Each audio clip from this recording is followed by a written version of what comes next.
ఉన్న బంగారాన్ని విడిపించి ఆ రోజు ఆన్లైన్ రేటుకే మేము కొంటాం. Sharma gold company. నమస్కారం, సుమన్ టీవీకి స్వాగతం. ఈ డిసెంబర్ మాసం ద్వాదశ రాశుల వారికి ఎలా ఉండనుంది, అలాగే నవగ్రహాల స్థితిగతులు ఎలా ఉన్నాయి, ఏ రాశుల వారికి ఎటువంటి ఫలితాలను అందజేయనున్నాయి, ఈ విషయాన్ని తెలియజేసేందుకు మనతో పాటు ఉన్నారు ప్రముఖ జ్యోతిష్య అలాగే వాస్తు వేదిక నిపుణురాలు, దేవి ఉపాసకురాలు అయినటువంటి శ్రీమతి జయప్రద గారు మనతో పాటు ఉన్నారు. అమ్మతో మాట్లాడదాం. నమస్కారం. నమస్తే అమ్మ. శ్రీమాత్రే నమః.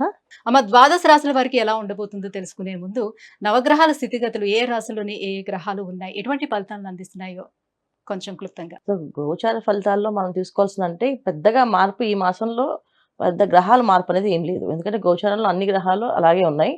ఒక రవి మార్పు తప్ప మిగతా అన్ని గ్రహాలు కూడా మార్పు అనేది లేకుండా ఉన్నాయి. కనుక రాశి ఫలాలు ఈ మాసంలో అందరికీ కాస్త మిశ్రమ ఫలాలు, కాస్త మెరుగైన ఫలాలు అని చెప్పుకోవాలి మనం అంతే.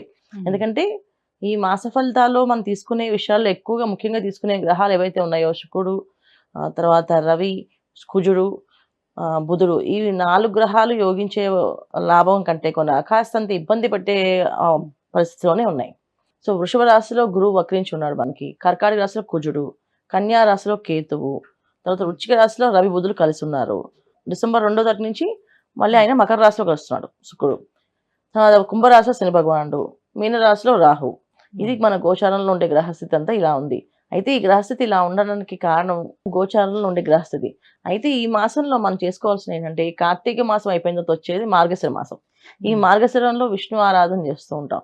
సరే, డిసెంబర్ 16 నుంచి ధనుర్మాసం మొదలవుతుంది. సో శివారాధన, విష్ణు ఆరాధన, మళ్ళీ ధనుర్మాసం తిరుప్పావై వింటూ ఉంటాం. ఈ విధంగా పూజా పునస్కారాలు, దానాలు, ధర్మాలు చేసుకుంటూ వెళితే అన్ని రాసుల వాళ్ళకి అనుకూలంగా ఉంటాయి.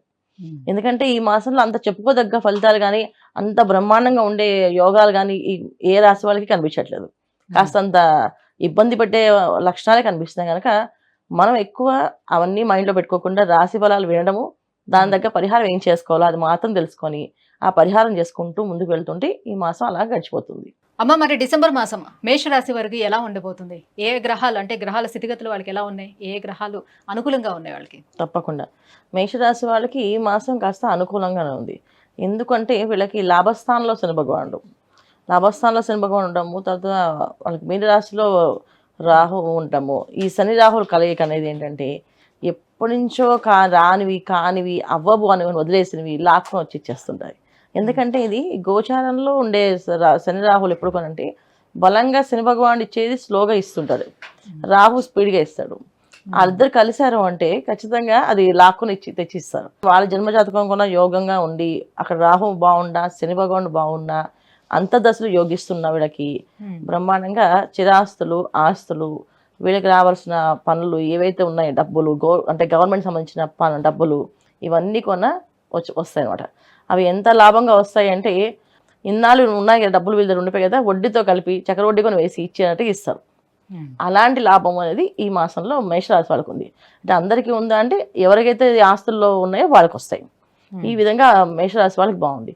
ఇంకెవరికి బాగుందంటే విద్యార్థులకి కాస్తంత చదవాలనే పట్టుదల, కొంచెం గట్టిగా ఈసారి మేము పాస్ అవ్వాలి, ర్యాంక్ కొట్టాలని కొంచెం ఒక రకమైన కోపం అంట, వాళ్ళ మీద వాళ్ళకి కోపము, ఆవేశం వస్తుంది. ఎందుకంటే చతుర్థ స్థానంలో కుజుడు, వీళ్ళకి రాసాధిపతి అయిన కుజుడు చతుర్థ స్థానంలో ఉండడం వల్ల ఏంటంటే, ఈ ఆటోమేటిక్గా ఇంట్లో వాళ్ళకి పోటీ అనేది వచ్చేసి, నేను చదివి సాధించాల్సిందే, నేను తెచ్చుకోవాల్సిందే ర్యాంక్ ఈసారికి, అందరి ముందు నేను అవమానపడకూడదు అనే భావం కలుగుతుంది వీళ్ళకి. సో విద్యార్థులకి చాలా యోగ్యంగా కనిపిస్తుంది. ఇంకెవరికి బాగుందంటే, ఉద్యోగస్తులకు మాత్రం కాస్తంత ఇబ్బందులు ఉన్నాయి. ఎందుకంటే శని రాహువులు అనేది ఒక కలయిక, తర్వాత ఏమో కుజుడు ఒకటి. సో ఆ ఉన్న ప్లేస్ నుంచి మారాలని, లేదా ఇంక వేరే కొత్తది తెచ్చుకుందామని, ఏదైనా పెద్ద ఆఫర్ వస్తే వెళదామని అనుకుంటే మాత్రం కాస్తంత ఇబ్బంది. ఎందుకంటే ఇక్కడ ఎంత బాగున్నప్పటికీ కూడా రవి వృశ్చిక రాశిలో ఉన్నారు, రవి బుధులిద్దరు. సో అంత యోగ్యంగా కాదు. సో స్థానబలం ఏదైతే మనకి ఉద్యోగానికి ఇచ్చే అధికారము, యోగము అనేది ఎవరైతే రవి ఇస్తాడు. సో ఎప్పుడైతే రవి భగవానుడు మనకి వృశ్చిక రాశిలో ఉన్నారో, ఖచ్చితంగా అటువంటి ప్రయత్నాలు చేస్తే ఇబ్బంది పడతారు వీళ్ళు. సో ఉద్యోగస్తులు మాత్రం వాళ్ళ పని వాళ్ళు చేసుకుంటూ ముందుకు వెళ్ళిపోతూ ఈ మాసాన్ని అలా గడిపేస్తే వాళ్ళకి సరిపోతుంది. లేకపోతే కాసంత ఇబ్బందులు వస్తాయని అనుకొని మానేయడము, వస్తుందని చెప్పి ఆశ పెట్టడము, ఇవి జరుగుతూ అవి రాకపోవడము, ఇవి జరుగుతాయి. సో వ్యాపార రంగంలో ఉండేవాళ్ళు రాణింపు అనేది బాగుంది, మరీ అంత గొప్పగా లేదు కానీ కాస్తంత బాగుంది. కొత్తగా వ్యాపారాలు ప్రారంభం చేసేవాళ్ళు మాత్రం ప్రారంభించుకొని ఉంటే మంచిది. ఎందుకంటే ఇక్కడ శని రాహులు ఇద్దరు విపరీత యోగాలు ఇస్తారు. ఆ యోగం అనేది ఏంటంటే సరే మనకు పెడదాం, రెడీ అవుదాం, ఖర్చు పెడదాం అనుకున్నప్పటికీ కూడా, ఎంత అమౌంట్ రెడీ చేసినప్పటికీ కూడా ఇక్కడ ఏమైందంటే మకర రాశిలో శుక్రుడు.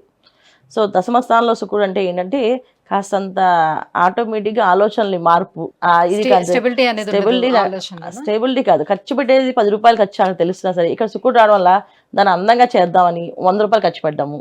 ఓకే. సో దాని ఖర్చు పెరిగిపోతుంది. అధికంగా ఖర్చు పెట్టడము, ఆ ఖర్చు పెట్టిన తర్వాత మరి దాని తగ్గ ఫలితం ఉండాలి కదా, అలాంటి ఫలితాలు ఏం మళ్ళీ కనిపించవు. సో అక్కడ అయ్యే ఖర్చు 10 రూపాయలతో అయ్యేది ఇక్కడ దశమ స్థానంలో శుక్రుడు ఉండడం వల్ల ఏంటంటే 100 పెరుగుతాం, 100 కానీ ఇంక 1000 కానీ ఇంక పెరుగుతూనే ఉంటుంది. అలా పెరిగేటప్పుడు ఏమంటే అధిక ఖర్చు అనేది కనిపిస్తుంది వీళ్ళకి. అది దేనికోసం వెచ్చిస్తున్నాం అనేది మనం ఆలోచించుకుంటే అక్కడ తర్వాత చూస్తే అక్కడ ఏమి ఉండదు. అలాంటి అధిక ఖర్చులు ఉన్నాయి కనుక కొత్త వ్యాపారాలు ప్రారంభించకుండా ఉండడం మంచిది వీళ్ళు. సో మనం చూసుకున్నట్లయితే రవి బుధుల వల్ల కానీ కుజుడి వల్ల కానీ వీళ్ళకి ఎటువంటి ఇబ్బందులు ఉన్నా కూడా దానికి పరిహారంగా ఏం చేసుకుంటే బాగుంటుందంటే ఖచ్చితంగా ఈ రాసాధిపతి అయిన కుజుడు కర్కాటకంలో ఉన్నారు కనుక సో వీళ్ళకి ఇంట్లోనే కాస్తంత శత్రుత్వం కానీ, మన ఇంట్లో వాళ్ళతో కొంచెం పడకపోవడం కానీ, మాట పెరగడం కానీ ఈ వాదనలు వస్తుంటాయి. సో అందుకని వీళ్ళు ఏం చేయాలంటే ఖచ్చితంగా ప్రతినిత్యము ఇంట్లోంచి బయటకు వెళ్ళేటప్పుడు గణపతి ఆరాధన చేసుకోవడం, గణపతి నమస్కారం చేసుకోవడం, గరికతో పూజ చేయడము, దేవాలయాలకు వెళ్ళడము, సంకటాచార్య చతుర్థులకి స్పెషల్గా పూజలు చేయించుకోవడం, హోమం చేయించుకోవడం, ఈ విధంగా చేసుకుంటూ ఉంటే ఈ మాసం అంతా వీళ్ళకి అనుకూలంగా ఉంటుంది. అమ్మ డిసెంబర్ మాసం మేషరాశి వారికి ఎటువంటి ఫలితాలు ఇవ్వబోతుంది, అలాగే వాళ్ళు ఎటువంటి పరిహారాలను కూడా పాటించుకుంటే బాగుంటుంది, విషయాన్ని తెలియజేసినందుకు ధన్యవాదాలు. నమస్తే అమ్మ. శ్రీమాత్రే నమః.